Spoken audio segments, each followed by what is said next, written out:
¿Qué tal? Muy buenas noches. Bienvenidos a este nuevo tiempo de noticias en español. Mientras continúa la pesadilla de la guerra en la Franja de Gaza, funcionarios de la ONU advierten de que el enclave se enfrenta a la fase más grave de su crisis humanitaria. En Siria, el Ministerio de Exteriores subraya que Damasco rechaza toda forma de injerencia extranjera en sus asuntos, ello después de incursiones israelíes en Al-Sherifiyeh, Sanaya, afueras de Damasco. Y en vísperas del Día Internacional del Trabajo, el presidente argelino Abdelmadjid Tebboune reitera su voluntad de consolidar los logros de los trabajadores y subraya la importancia del papel de los trabajadores en el desarrollo de un modelo económico moderno. Estimados telespectadores, hola de nuevo. Iniciamos nuestro telediario con la trágica situación en Palestina. Numerosos palestinos cayeron como mártires y otros resultaron heridos en bombardeos sionistas aéreos y de artillería sobre diversas zonas del enclave, incluyendo el campamento de Al-Nusayrat en el centro de la Franja de Gaza, así como en Khan Yunis y otras áreas. En un comunicado emitido hoy por el ministro de Salud del Ministerio de Salud palestino en Gaza, reveló que en las últimas 24 horas 35 palestinos cayeron en mártires y 109 más resultaron heridos, lo que eleva el número total de las víctimas desde el reinicio de la agresión sionista sobre Gaza a 2.308 mártires y 5.973 heridos.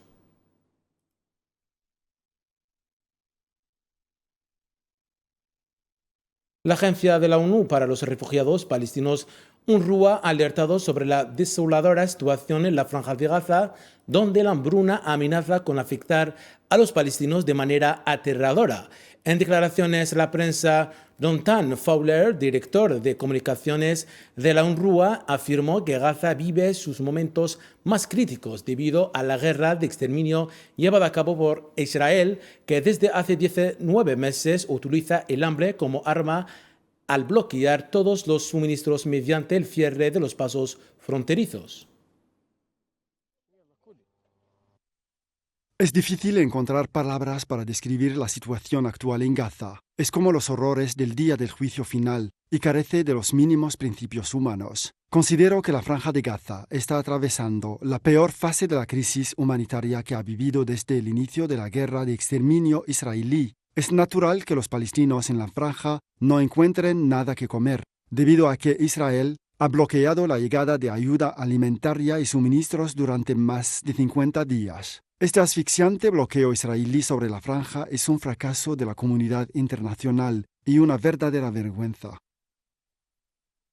A su vez, el secretario general de la ONU, Antonio Guterres, destacó que la ayuda humanitaria destinada a los palestinos en la Franja de Gaza es una cuestión innegociable.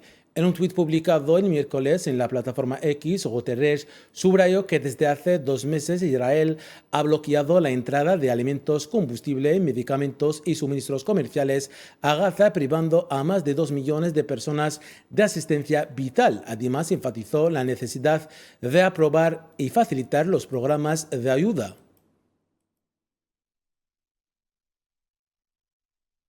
Seguimos hablándoles del expediente palestino. El movimiento de resistencia islámica Hamas declaró que los crímenes del ocupante israelí contra los trabajadores palestinos son delitos sistemáticos cuyo objetivo es destruir todos los aspectos de la vida humana. En un comunicado emitido el miércoles con motivo del Día Internacional de los Trabajadores, Hamas instó a las organizaciones de derechos humanos y humanitarias a nivel mundial a asumir su responsabilidad en exponer los crímenes y violaciones crecientes del ocupante contra los trabajadores palestinos.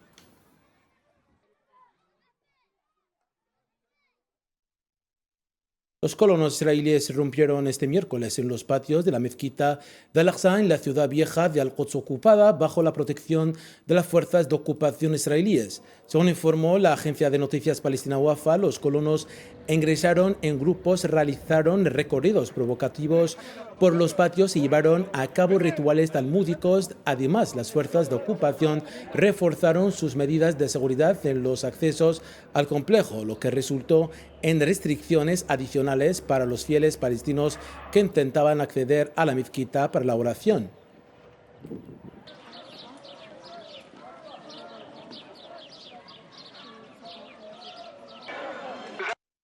Y siempre en Oriente Medio, la ocupación israelí lanzó esta tarde una serie de ataques aéreos en las cercanías de Asharfiyet, Sanaya, en la región rural de Damasco, según informó la agencia estatal siria Sana. Por otro lado, medios de comunicación sirios reportaron una intensa actividad de aviones israelíes sobre el espacio aéreo de la ciudad de Sanaya. Asimismo, destacaron que vehículos pertenecientes a Naciones Unidas ingresaron a la zona escoltados por una unidad de seguridad en medio del despliegue militar.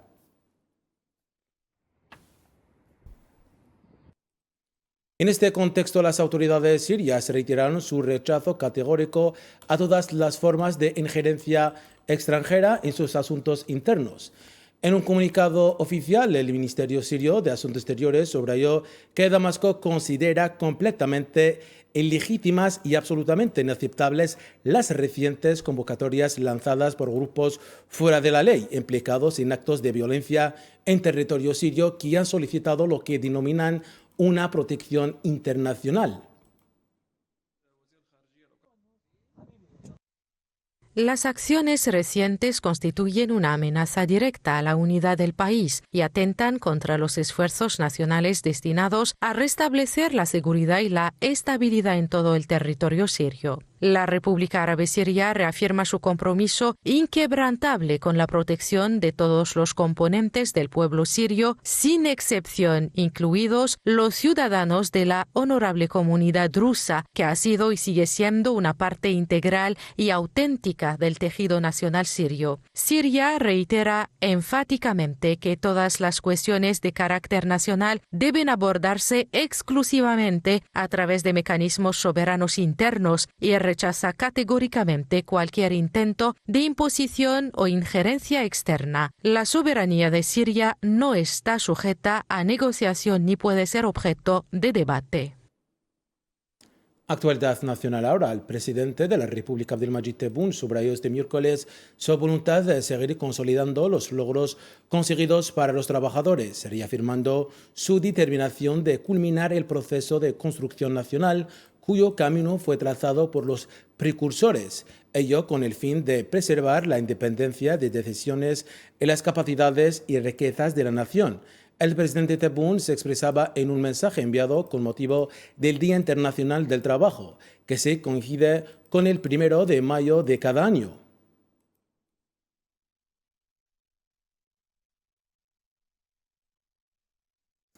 El presidente argelino Abdelmadjid Tebboune recibió esta tarde al presidente de la República Árabe Saharaui Democrática, Ibrahim Ghali. Esto que dio a conocer la presidencia argelina en un comunicado, precisando que durante el encuentro ambos presidentes abordaron las relaciones bilaterales entre los dos países.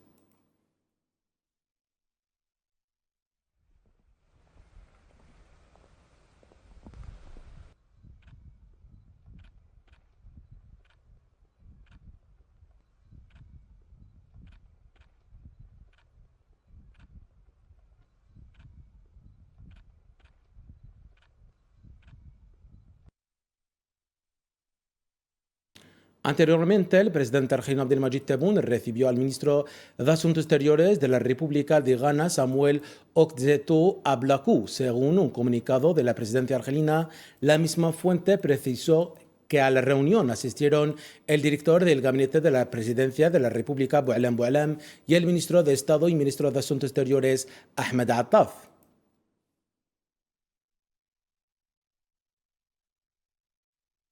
Y al salir de la audiencia, el canciller ghanés calificó de muy buenas las conversaciones con el presidente Tebboune, quien le encargó de transmitir una invitación al presidente John Mahama para que visite Argelia antes de finales del año.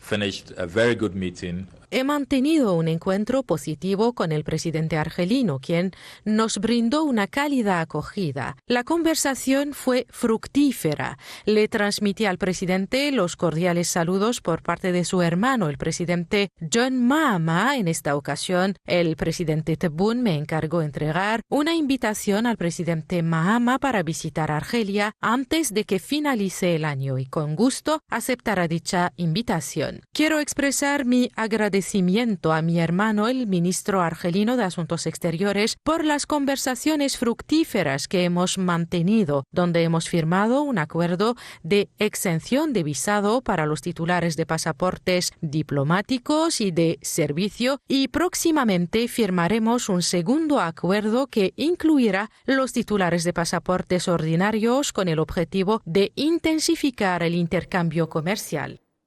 El jefe de la diplomacia ganesa subrayó de igual manera la necesidad de una cooperación argelino-ganesa en el ámbito de defensa militar, dada la amenaza terrorista en la región. Actualmente estamos obrando arduamente para establecer una línea aérea directa que conecte Argel y Accra, ya que es difícil desplazarse entre ambas capitales. También abordamos con el presidente la necesidad de establecer una cooperación argelino-ganesa en el ámbito de la defensa militar, y esto se debe a la amenaza del terrorismo y el extremismo violento que socavan la estabilidad de la región. Como bien saben, hay terroristas que se desplazan por amplias zonas de Mali, Burkina Faso y Níger. El ministro de Asuntos Exteriores de la República de Ghana, país hermano, Samuel Okudzeto Ablakwu, fue recibido también por el ministro de Estado, ministro de Asuntos Exteriores de la Comunidad Nacional, Extranjero y de Asuntos Africanos, Ahmed Attaf, con quien se entrevistó a solas, entrevistas tras las cuales se celebró una sesión de trabajo a la que asistieron miembros de ambas delegaciones. La reunión brindó la oportunidad de dar repaso a los distintos aspectos y dimensiones de las relaciones históricas y privilegiadas entre Argelia y Ghana y de examinar los medios de darles un nuevo impulso, en particular en el ámbito económico. Ambos cancilleres intercambiaron asimismo puntos de vista y análisis sobre la situación actual en su vecindad regional común y subrayaron la necesidad de proseguir la coordinación conjunta para contribuir a los esfuerzos en favor de la paz, el desarrollo y la complementariedad en el continente africano.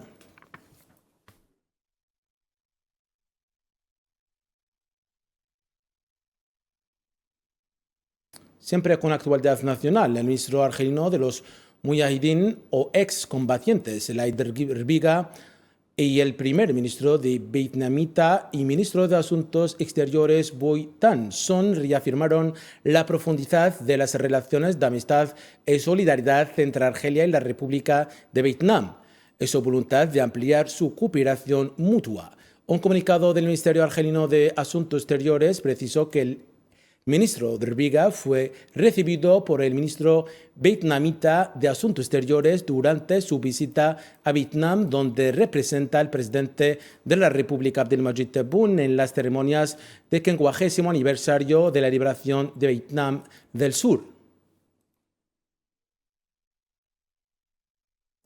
Y tratándose de la cuestión saharaui, el representante del Frente Polisario, coordinador de la MINURSO con las Naciones Unidas, Sidi Mohamed Ammar, abordó con la vicesecretaria general de la ONU para Asuntos Políticos y Consolidación de la Paz, Rosemary DiCarlo, la realidad y el futuro del proceso de paz patrocinado por la ONU en los territorios saharauis ocupados. La agencia de noticias saharaui informó este miércoles que el diplomático saharaui informó a la funcionaria onusiana sobre la posición del Frente Polisario en todas las cuestiones relacionadas con el proceso de paz y sus perspectivas.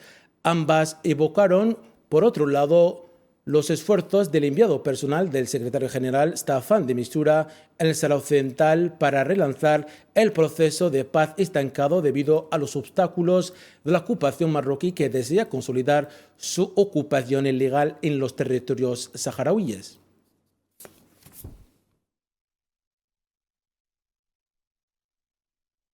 Y en Sudán ahora, 15 personas, entre ellas 4 miembros del ejército sudanés murieron en un bombardeo de las fuerzas de apoyo rápido en varias zonas de Kosti, estado del Nilo Blanco, sur de Sudán. Una fuente militar del ejército sudanés confirmó el miércoles, según los medios de comunicación, que el ataque de las fuerzas de apoyo rápido tuvo como objetivo el cuartel general de la 18ª División del Ejército y una estación de suministro de combustible en la ciudad de Kosti. Por otra parte, un bombardeo dirigido contra un centro de desplazados en el centro de Al-Fasher, en el estado de Darfur Norte, causó más bien la muerte de 3 civiles y hirió a numerosos otros. Siempre en Sudán, los ataques de las fuerzas de apoyo rápido no excluyen a los hospitales que, según Red de Médicos de Sudán, se han convertido en cuarteles militares. En declaraciones facilitadas al 24 News, la portavoz de la Red de Médicos de Sudán, Tasnim Al-Amin, afirmó que el 70% de los hospitales del país están fuera de servicio como consecuencia de los ataques sistemáticos de las fuerzas de apoyo rápido contra el sistema sanitario de Jartum y de todos los estados devastados por la guerra.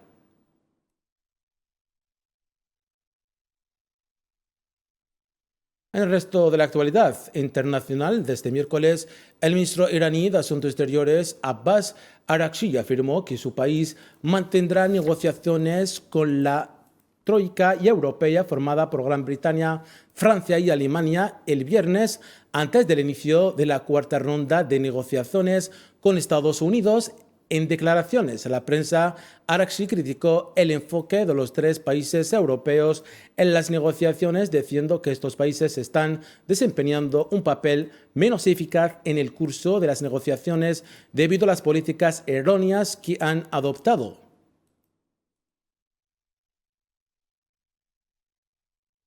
En la contienda ucraniana, el Kremlin ha subrayado que el arreglo de la crisis en Ucrania debe hacerse directamente con Kiev y no con Washington. El portavoz del Kremlin, Dmitry Peskov, afirmó en declaraciones a la prensa que Rusia reconoce el deseo de Washington de avanzar rápidamente en el arreglo ucraniano, subrayando que el proceso es muy complejo. Peskov añadió que el presidente Putin está abierto a lograr un arreglo ucraniano por medios políticos, pero Moscú aún no ha recibido respuesta de Kiev. El presidente sigue abierto a métodos políticos y diplomáticos para resolver este conflicto, pero la situación es la que es. No oímos ninguna reacción de Kiev. El proceso continúa. Permítanme recordarles que el presidente Putin dijo durante su conferencia de prensa en el Kremlin que apoyaba esta iniciativa para establecer un alto el fuego. Pero antes de que se establezca, hay que responder a varias preguntas y resolver varias cuestiones. Todas ellas fueron enumeradas por el presidente Putin. Un contacto directo al más alto nivel siempre es eficaz, siempre ayuda a resolver algunas cuestiones menores que pueden aparecer durante las conversaciones a nivel de expertos. Si es necesario, se establecerá este contacto directo. Tenemos todos los canales necesarios para diálogo con Estados Unidos, ya se han reabierto. Así pues, el proceso continúa, está en marcha. Este trabajo es muy intenso. En los primeros 100 días de su segundo mandato, Donald Trump ha sumido a Estados Unidos en una era de turbulencias sin precedentes, marcada por una avalancha de órdenes ejecutivas políticas controvertidas, inestabilidad económica y un panorama internacional cada vez más intenso. Veamos ese comentario de Kahina Mosri. Desde su regreso a la Casa Blanca el 20 de enero de 2025, el presidente Donald Trump ha tomado decisiones decisivas, firmando más de 140 órdenes ejecutivas, un récord histórico. Entre sus medidas más controvertidas figura la reinstauración del Schedule F, que permite la remoción de miles de empleados federales, lo que ha generado preocupaciones sobre la politización del servicio civil. En el ámbito económico, sus políticas arancelarias, que incluyen un arancel base del 10% sobre todas las importaciones y tarifas más altas en productos específicos, han tenido un impacto significativo. Estas medidas han generado volatilidad en los mercados, contribuyendo a una contracción económica en el primer trimestre de 2025.